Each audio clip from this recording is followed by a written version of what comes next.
بسم اللہ الرحمن الرحیم والصلاة والسلام علی سید المرسلین وآلہ وصحبہ وازواجہ وذریتہ اجمعین برحمتک یا ارحم الراحمین۔ کتاب سیرت نبی رحمت صلی اللہ علیہ وسلم، چیپٹر 1، رسول اکرم صلی اللہ علیہ وسلم کی عظمت۔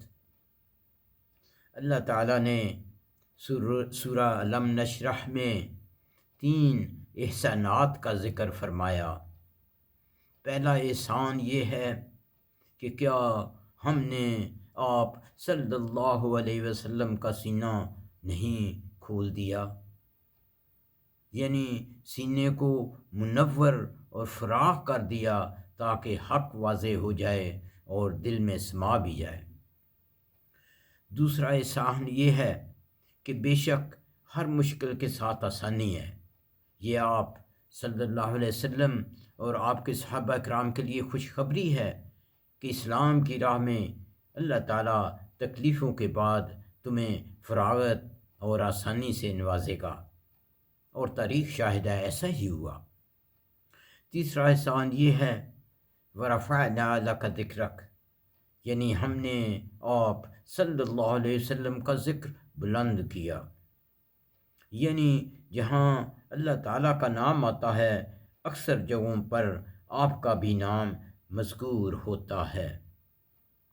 مثلا جب ہم کہتے ہیں کہ اشہد ان لا الہ الا اللہ و اشہد ان محمد رسول اللہ، تو اللہ تعالیٰ کے نام کے بعد آپ صلی اللہ علیہ وسلم کا نام مبارک بھی ہے۔ اسی طرح نماز، اذان اور اقامت میں بھی اللہ تعالیٰ کے نام کے ساتھ آپ صلی اللہ علیہ وسلم کا نام آتا ہے۔ گزشتہ کتابوں میں آپ صلی اللہ علیہ وسلم کا تذکرہ اور صفات کی تفصیل ہے۔ فرشتوں میں آپ صلی اللہ علیہ وسلم کا ذکر خیر ہے۔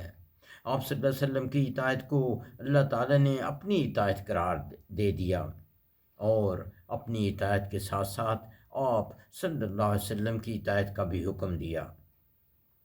اللہ تعالیٰ نے یہ بھی فرمایا وَمَا أَرْسَلْنَاكَ إِلَّا رَحْمَةً لِلْعَالَمِينَ، ہم نے آپ صلی اللہ علیہ وسلم کو تمام کائنات کے لیے رحمت بنا کر بھیجا، پس آپ نہ صرف رحمت کا مجسمہ ہیں بلکہ آپ کا پیغام بھی رحمت ہے، اور اس پیغام پر عمل کرنا بھی رحمت ہے۔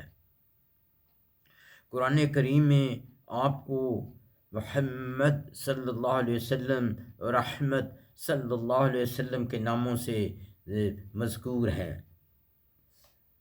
اگر یہ دونوں الفاظ فاعل ہوں تو اس کا مطلب یہ ہوگا کہ جس نے اللہ تعالیٰ کی سب سے زیادہ تعریف کی، کیونکہ حدیث کے مطابق آپ صلی اللہ علیہ وسلم کی نبوت اس وقت سے ہے جب ابھی حضرت آدم علیہ السلام کی مٹی یعنی جسم اور روح کو اکٹھا بھی نہ کیا گیا تھا۔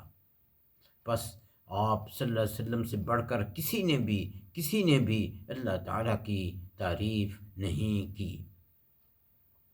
جب محمد صلی اللہ علیہ وسلم یا احمد صلی اللہ علیہ وسلم مفعول ہوں تو اس کا مطلب یہ ہے کہ آپ صلی اللہ علیہ وسلم سب بنی انسان سے زیادہ آپ کی سب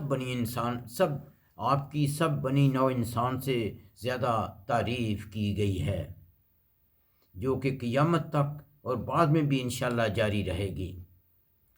محمد صلی اللہ علیہ وسلم کا ایک یہ بھی مطلب ہے کہ جس کی مسلسل تعریف کی جائے، یعنی مقدار کے طور پر سب سے زیادہ تعریف ہو۔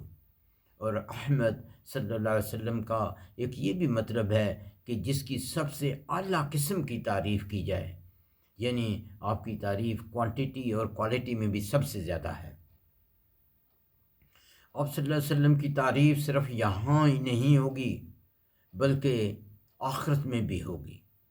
بخاری اور مسلم کی ایک طویل حدیث ہے جس میں ذکر ہے قیامت کے دن ہر مسلم اور غیر مسلم اسلام کی سچائی کو جان اور پہچان لے گا، لیکن غیر مسلم کو اس وقت اس کا کوئی فائدہ نہ ہوگا۔ یاد رکھیں کہ قیامت کا دن 50,000 سال لمبا ہے، جو کہ بذات خود ایک عذاب ہے۔ اس لیے ہر مسلم اور غیر مسلم کی خواہش ہوگی کہ حساب کتاب جلدی شروع ہو تاکہ کچھ نتیجہ تو سامنے آئے۔ اس لیے سب انسان اپنے والد حضرت آدم علیہ السلام کے پاس جائیں گے تاکہ آپ اللہ تعالیٰ سے التجا کریں کہ حساب کتاب شروع کریں۔ حضرت آدم علیہ السلام فرمائیں گے کہ میں نے جنت میں ایک غلطی کی تھی، اس لیے میں درخواست نہیں کر سکتا۔ پھر سب لوگ حضرت نوح علیہ السلام کے پاس یہی التجا لے کر جائیں گے۔ حضرت نوح علیہ السلام فرمائیں گے کہ میں نے اللہ تعالیٰ سے اپنے کافر بیٹے کو بچانے کے لیے کہا تھا، جو کہ مجھے نہیں کرنا چاہیے تھا۔ میں شرمندہ ہوں اور میں اللہ تعالیٰ سے درخواست نہیں کر سکتا۔ پھر سب لوگ حضرت ابراہیم علیہ السلام کے پاس یہی التجا لے کر جائیں گے۔ حضرت ابراہیم علیہ السلام فرمائیں گے کہ میں نے بعض حکمت عملی کے تحت 3 بار غلط بیانی کی۔ ایک بار کہا کہ اس بڑے بت نے ان سب بتوں کو توڑا ہے۔ دوسری بار میں نے کافروں سے کہا کہ میں بیمار ہوں۔ اور تیسری بار میں نے اپنی بیوی سارہ کو اپنی بہن ظاہر کیا، ورنہ بادشاہ اس کو قتل کر دیتا۔ ان وجوہات کی بنا پر میں اللہ تعالیٰ کے ہاں درخواست نہیں کر سکتا، بلکہ مجھے سب کی طرح اپنی فکر لاحق ہے۔ پھر سب لوگ حضرت موسیٰ علیہ السلام سے یہی التجا کریں گے۔ حضرت موسیٰ علیہ السلام فرمائیں گے کہ میں نے غصہ میں ایک قبطی کو جان سے مار دیا تھا، اس لیے میں بھی اللہ تعالیٰ سے درخواست نہیں کر سکتا۔ اسی طرح حضرت عیسیٰ علیہ السلام بھی اپنے آپ کو اس کا مستحق نہیں سمجھیں گے۔ بالآخر سب لوگ حضرت محمد صلی اللہ علیہ وسلم کے پاس یہی التجا لے کر جائیں گے، تو رسول اکرم صلی اللہ علیہ وسلم فرمائیں گے یہ میری ذمہ داری ہے اور میں تمہاری درخواست رب العزت کے پاس پیش کرتا ہوں۔ اس وقت سب مسلم اور غیر مسلم آپ کی تعریف کریں گے۔ اس وقت سب مسلم اور غیر مسلم آپ کی تعریف کریں گے اور اللہ تعالیٰ آپ کو مقام محمود پر فائز کریں گے۔ اس لیے ہم ہر اذان کے بعد اللہ تعالیٰ سے دعا کرتے ہیں کہ رسول اکرم صلی اللہ علیہ وسلم کو مقام محمود عطا کیجیے۔ اس ضمن میں آپ نے فرمایا کہ جنت کا سب سے اونچا وسیلہ، سب سے اونچا درجہ وسیلہ ہے، سب سے اونچا درجہ وسیلہ ہے، اور آپ نے کثر نفسی سے کام لیتے ہوئے فرمایا کہ میں امید کرتا ہوں کہ وہ مجھے ملے گا۔ یہ ہے رسول اکرم صلی اللہ علیہ وسلم کا مقام اور عظمت۔ پس آپ کی سوانح حیات کا کیوں نہ مطالعہ کیا جائے تاکہ ہم بھی اللہ تعالیٰ کی رحمت سے فیض یاب ہو سکیں۔ ربنا تقبل منا انک انت السمیع العلیم وتب علینا انک انت التواب الرحیم۔